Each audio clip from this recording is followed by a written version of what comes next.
Semina Verbi. La semence du Verbe dans le cœur des hommes et des femmes d'aujourd'hui.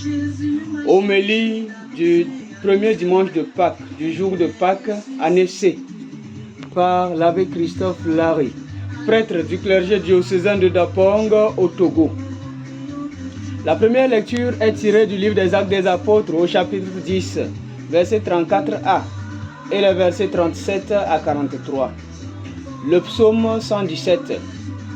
La deuxième lecture est tirée de l'épître aux Colossiens, chapitre 3, versets 1 à 4, et l'évangile de Saint Jean au chapitre 20, versets 1 à 9.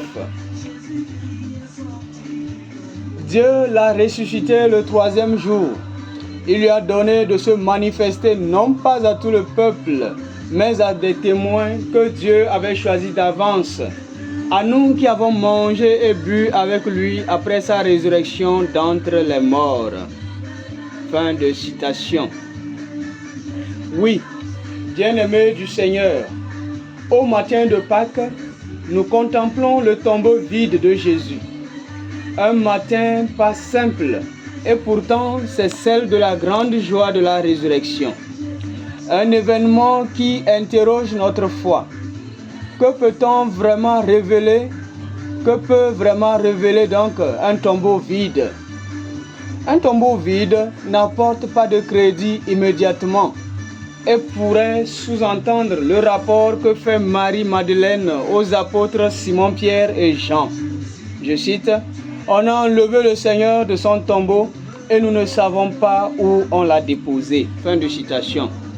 Effectivement, le tombeau vide laisse entendre cette dimension de l'inquiétude de Marie-Madeleine. À la différence de Marie-Madeleine, Saint Jean voit le tombeau vide et il croit. Il croit en effet que Jésus est ressuscité. Il n'a pas eu le souci d'un quelconque vol du corps dans le tombeau, mais plutôt d'une manifestation de la résurrection.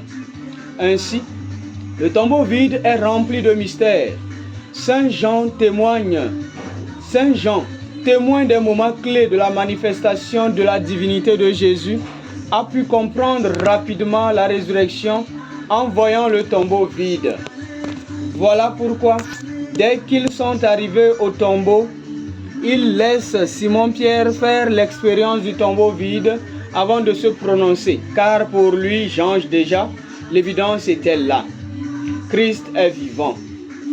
Ainsi donc, la foi des autres apôtres, Pierre y compris, grandit devant les apparitions de Jésus, alors que Saint Jean avait déjà cru devant le tombeau vide. Cela dénote exactement de l'intimité dont Jean avait avec Jésus. La preuve est qu'au pied de la croix, il y était, parce qu'il savait que les choses n'allaient pas se terminer ainsi. Il croyait fermement en son maître et ami qui peut renverser les situations.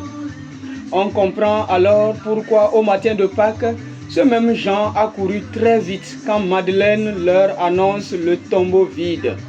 Il y va, non pas pour constater les faits, mais pour confirmer sa conviction qu'il habitait jusqu'au pied de la croix. Tellement amoureux du Christ, Saint Jean n'admet pas qu'il soit mort. De même, la proclamation de Saint Pierre dans le livre des Actes des Apôtres révèle sa conviction en la résurrection du Christ. Mais ceci, après les apparitions de Jésus bien sûr.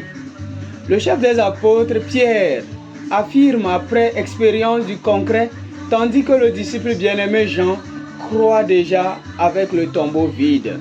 C'est une question d'intimité. Le degré de foi est lié à l'expérience que chacun des deux a pu faire de son maître.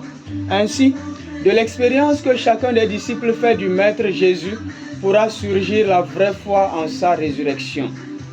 Saint Paul, dans l'épître aux Colossiens, écouté en deuxième lecture, nous instruit quant à l'attachement aux réalités d'en haut. Car, affirme-t-il, c'est là qu'est le Christ assis à la droite de Dieu. Autrement dit, l'intimité créée avec le Christ conduira ipso facto à chercher à être avec lui et orientera notre pensée vers le ressuscité. Bien-aimés du Seigneur, Christ est ressuscité, alléluia. Il est vraiment ressuscité, alléluia. Telle une salutation qui résonne encore dans les cœurs, comme au début de la chrétienté, tous les disciples affirmaient leur conviction par cette si noble allégation. Aujourd'hui encore, la foi du témoignage, la force du témoignage demeure la source de la naissance de la foi, de la naissance à la foi en Jésus-Christ. À quelle étape du kérigme sommes-nous quand de nos jours, on a l'impression que la foi doit être sérieusement enfermée dans les cœurs? Aujourd'hui, l'on ne conçoit pas une foi affirmée. Les gens redoutent ceux qui annoncent Jésus-Christ avec fermeté. Aujourd'hui encore, beaucoup de chrétiens ont de la peine à affirmer leur foi. Aujourd'hui encore, beaucoup de baptisés ne disent jamais en public que Christ est ressuscité. Et pourtant, l'affirmation, la proclamation de la foi par les apôtres ont conduit à notre naissance à la foi en Jésus-Christ. Jean a vu et a cru. Simon-Pierre a vu et a dû compléter avec les diverses apparitions de Jésus pour croire. Mais juste après, ils sont devenus les témoins intrépides de ce dont ils croient. La preuve, les Actes des Apôtres nous fait le récit poignant de la proclamation de la résurrection qu'a eu Pierre chez le centurion romain. De même que le rapporte l'évangile qui porte son nom, Jean proclame la résurrection du Christ. Sans oublier Marie-Madeleine qui, la première, a vu le tombeau vide, elle court l'annoncer aux apôtres susmentionnés. Quel zèle amoureux! Beaucoup d'entre nous n'ont pas encore atteint ce degré d'amour du ressuscité, car ils n'arrivent pas à parler avec conviction de son avènement dans le monde, de son sacrifice suprême et surtout de sa résurrection. Bien-aimés du Seigneur, la vie en Jésus-Christ est faite de témoignages, car, comme le dit Saint Paul aux Romains, chapitre 10, versets 9 à 10, en effet, si de ta bouche tu affirmes que Jésus est Seigneur, si dans ton cœur tu crois que Dieu l'a ressuscité d'entre les morts, alors tu seras sauvé. Car c'est avec le cœur que l'on croit pour devenir juste. C'est avec la bouche que l'on affirme sa foi pour parvenir au salut. Demandons donc cette grâce de l'affirmation de notre foi comme les premiers apôtres. Demandons donc cette grâce de ne pas avoir honte ni peur de dire que Jésus est Seigneur ou qu'il est ressuscité. Que nos cœurs croient et que nos bouches affirment que Jésus est ressuscité. Amen.